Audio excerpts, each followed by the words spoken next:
I can't buy that. I'm sticking with Jesus on that one. This is what we saw from Joe Rogan in one of his interviews just 6 days ago. And I don't know if you've been keeping up with Joe Rogan, but this is a massive step toward Joe Rogan coming to Jesus Christ. Let's look at how far he has come. Stupid. Just stop and think how stupid that is. We need Jesus. I think for real. I found a song from 1970 that's a Jesus song, a pro-Jesus song, and if jams, dude. It's, why don't you come to Jesus? He's got the answer. Listen to this. No, listen to this.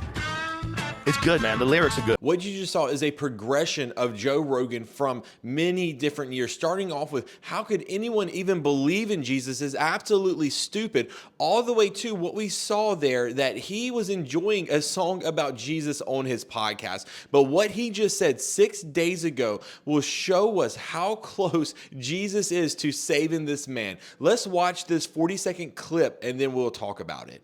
Terrence McKenna had a great line about the difference between science and religion is that science only asks you for one miracle. I want you to believe in one miracle, the Big Bang. Yeah.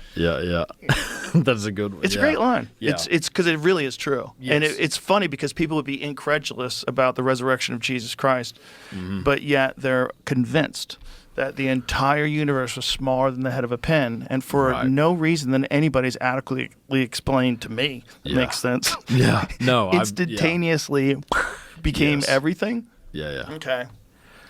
I can't buy that. I'm sticking with Jesus on that one. Like, Jesus makes more sense. It makes sense. Did you hear him? He said, I'm sticking with Jesus. Actually, Jesus makes more sense on this one. Now, let's break down a little bit what he's talking about, because what he is saying is there are people who claim that it is ridiculous to believe in Jesus, to believe in the resurrection of Jesus Christ. And yet he is saying that there is one miracle, that even atheists have to believe in one miracle. And that one miracle is that our universe came from nothing. But I also want to make the argument that there's 3 more miracles that atheists must believe. Let's watch this clip real quick to see what those 3 are. And so everything's come from nothing. Order has come from chaos, because if we have come from a giant explosion, it's the most finely tuned explosion I've ever seen. And so it seems to me to be an unscientific escape from a distasteful conclusion that an atheist scientist might see a design argument, and instead of going for a designer, they escape that way. And so we've had everything from nothing. We've had order has come from chaos.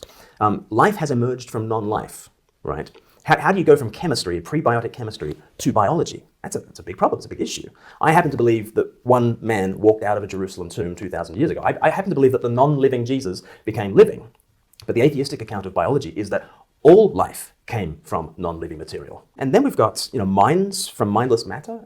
How do you go from biology to psychology? When looking at these 4 miracles, I really do believe the biggest one that they have to overcome is this idea that something came from nothing. And I think that this is one of the biggest hurdles that atheists have to jump over, because let's just be honest, something doesn't come from nothing. And we see Joe Rogan starting to understand that. And he even goes as far to say, you know what, as far as the universe being made, as far as all of this coming into being, it makes more sense that Jesus Christ created everything than something coming from nothing. Now, we don't see Joe Rogan surrendering his life to Jesus Christ. We don't see Joe Rogan saying that Christ is king and that he is surrendering everything over to him. But what we are witnessing is Jesus Christ bringing Joe Rogan to him. Because what you've seen over the course of 8-9 years is Joe Rogan going from someone who says Christianity is dumb, believing the resurrection of Jesus Christ is dumb, that anyone with intelligence would not believe in Christianity.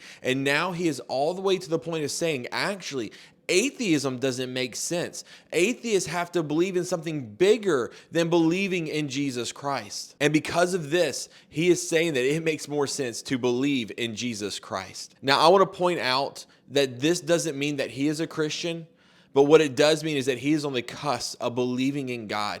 And what does that mean for us as Christians? That means that we need to hit our knees and pray for the salvation of Joe Rogan. This is a beautiful journey that we're watching him go on.